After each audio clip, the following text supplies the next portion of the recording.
So I'm doing a service on this PowerStar 75 tractor. I just wanted to do oil, and I'm going to show you how stupid this design is. It is snowballing. Now I'm into fuel filters. I almost had to replace the hydraulic filter, which most of you know that you don't have to do those for 500 to 1,000 hours. I only have 168 hours on this. It does take a synthetic oil, so the dealer said don't worry about the time necessarily. It's more the hours, but I'm right around 168 hours, so I just figured I'm just going to do an oil change. Fuel filters seem fine, but I'm going to flip the camera around. I'm going to show you how this snowballed. So the first hurdle I come across, which isn't a big deal, as you can see, I had to take the front end loader off out there. I've done it multiple times, just the practice with it, so it wasn't real hard. Pull a couple pins, that did not bother me. So whenever I pulled the side panel, I looked at this cluster here, and after doing some observations on it here, that is the oil filter back there. So in order to change that oil filter, I had to remove this fuel filter and a water separator. They were all in the way. There's no other way to get back into there.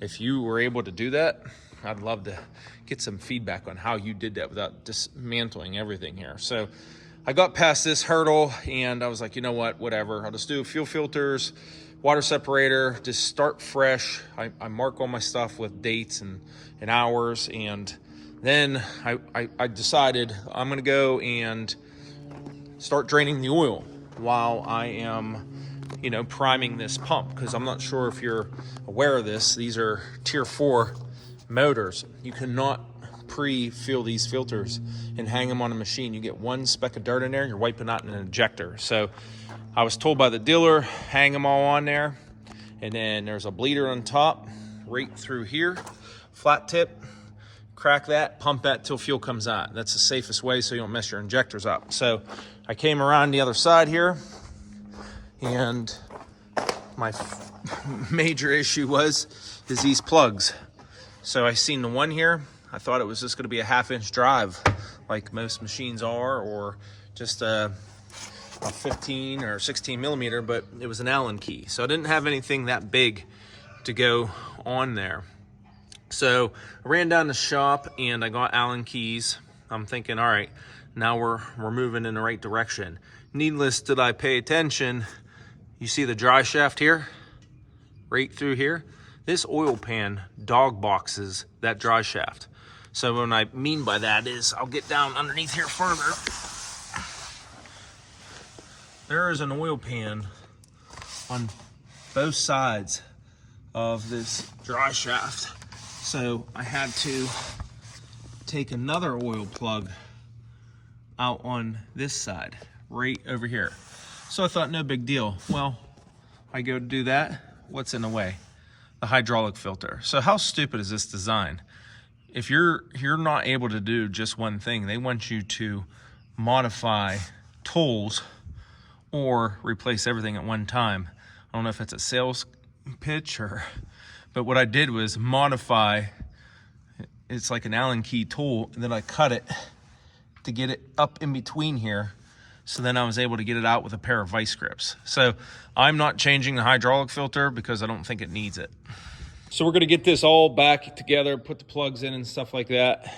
To fill the oil is actually in a decent location now that the front bucket's off and stuff. So I'm gonna fill everything all back up here, get this thing fired up, purge that air out through there. I'll confirm that is in fact the same way, but my New Holland 232 track skid steer, I ran into that problem, and that's what the dealer told me.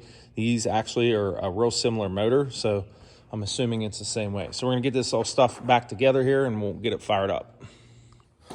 So this pump's located right behind the water separator, and it's gonna take a long time to prime this, but you're better off in my opinion. So you can see already it's starting to come out. So I pumped this a little bit before I started the video, and I'd say it's probably about 50 pumps. It was a lot. So I'm purged right now. I've pumped and all the air's out. And what I'll do is get a flat tip screwdriver, and we will close that off, and then I'll get the oil in it, then we'll fire this thing up. All right, guys, so we got the plugs in on both sides of the oil pan.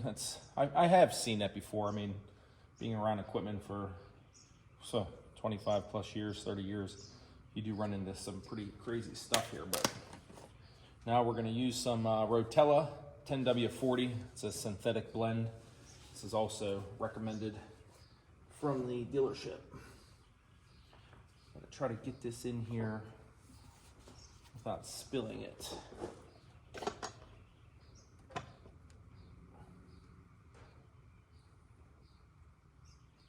I know this thing's gonna take at least 2 gallons. I didn't look at the spec sheets, but it's a pretty big oil pan. I got 3 gallons, so hopefully that's enough.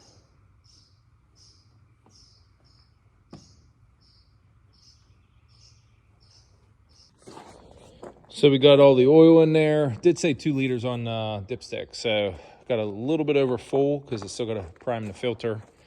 And there's no way to pre-prime this filter because it's upside down.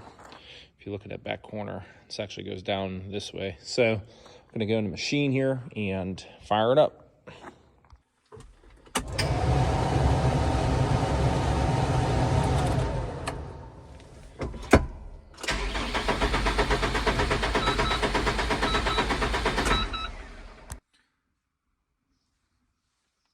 So I'm gonna go out and purge a little bit more air, so we'll see what we got now here.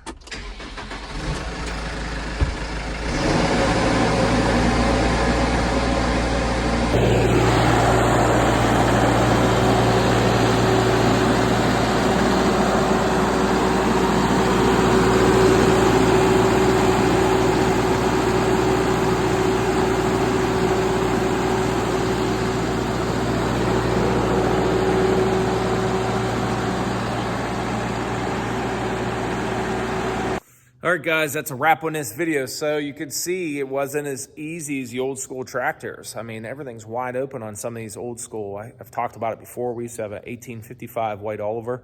I loved that tractor. It was so cool.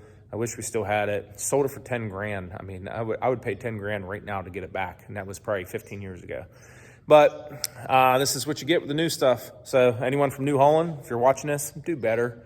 You know, think about the guys that are working out of a barn, trying to save money and doing services yourself.